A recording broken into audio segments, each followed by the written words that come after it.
সকাল থেকে পুকুর পাড়ে দাঁড়িয়ে আছো, ভিজে তো 100 হয়ে যাচ্ছ। একবার এসে চাটা খেয়ে যাও তো, ঠান্ডা হয়ে যাচ্ছে, আবার গরম করতে হবে। আমি কি সারাদিন চাই করব নাকি? আরে দেখো না মাধবী, হাঁসগুলো কেমন খুশিতে আটখানা হয়ে গেছে। বর্ষার জল পেলেই ওদের আর ধরে কে। তুমি ভেতর থেকে দেখছো বলে বুঝতে পারছো না, এখানে দাঁড়িয়ে দেখলে বুঝতে এই দৃশ্যটা। ওই দেখো, ছোট সাদাটা কেমন ডুব দিচ্ছে আর ভুস করে উঠে আসছে। তোমার হাঁসের প্রেম দেখে কি বলবো জানি না। বিয়ের পর থেকে দেখছি তোমার সব মায়া ওই হাঁসের ওপর। আমার ভাগে কতটুকু পড়ে সেটার হিসেব করলে কান্না পাবে। এই কথা বলো না, তুমি না থাকলে হাঁস পালবে কে?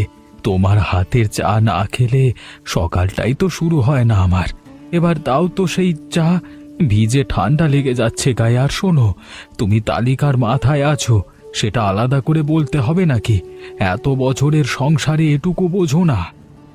মুখে বলো এক আর কাজে করো আর এক। যাই হোক, চা দিচ্ছি। কিন্তু আজ মনটা কেমন করছে জানো? এই বৃষ্টির দিনে যদি একটা মজার রান্না হতো তাহলে বিকেলটা জমে যেত। কোনো একটা বিশেষ পদ, এমন কিছু যা রোজ রোজ হয় না। তুমি কি বলো?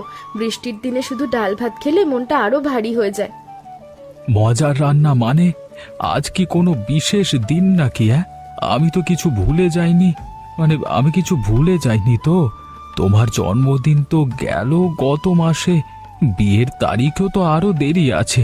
তাহলে কোনো বিশেষ মানে কোন বিশেষ দিনের কথা বলছো? না না, বিশেষ দিন নয়, কিন্তু বৃষ্টির দিনে একটু ভালো কিছু খেলে মন ভালো হয়ে যায় না, সেই জন্যই বলছি। তোমার তো হাঁস আছে, পুকুরে মাছ আছে, আর আমার হাতে মশলা আছে। বাকিটা তুমি ভাবো। বৃষ্টি পড়ছে, ঠান্ডা বাতাস বইছে, এই আবহাওয়ায় গরম গরম ঝাল কিছু একটা খেলে শরীরটাও চাঙ্গা হবে, মনটাও ভালো হবে। আচ্ছা বুঝেছি, তোমার মনে কিছু একটা পাক দিচ্ছে। বলে ফেলো না কি বানাতে চাও, ঘুরিয়ে পেঁচিয়ে বলছো কেন? আমি কি ঘুরিয়ে বলছি? তোমাকে একটু ভাবতে দিচ্ছি। সোজা বললে তো মজাটা থাকে না। যাই হোক, ভেতরে চলো, চা খেতে খেতে বলছি। এই দেখো, এটা আমার মায়ের রেসিপি, হাঁসের কালা ভুনা। মা বলতেন বর্ষার দিনে এই রান্না হলে সংসারে বরকত আসে। কত বছর হয়ে গেল এটা বানাইনি। আজ মনে হচ্ছে ঠিক এই দিনটাতেই বানানো উচিত। দেখো কাগজটা কেমন হলুদ হয়ে গেছে, কিন্তু মায়ের হাতের লেখাটা এখনো স্পষ্ট। এই ই টানাটা একদম মায়ের মতো। হাঁসের কালা ভুনা? তোমার মায়ের হাতের সেই কালা ভুনা? বিয়ের পর একবার খেয়েছিলাম তোমাদের বাড়িতে গিয়ে, সেই স্বাদ আজও ভুলিনি। মশলাপাতি তো দরকার হবে, কি কি লাগবে বলো তো?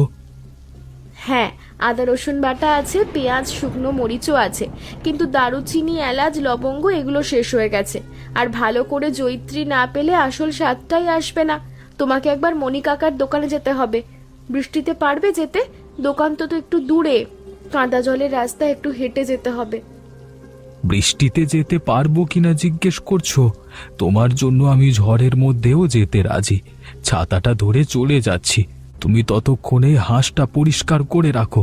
ফিরতে ফিরতে বেলা হয়ে যাবে। আর শোনো, মনিকাকে বলবো ভালো জিনিস দিতে।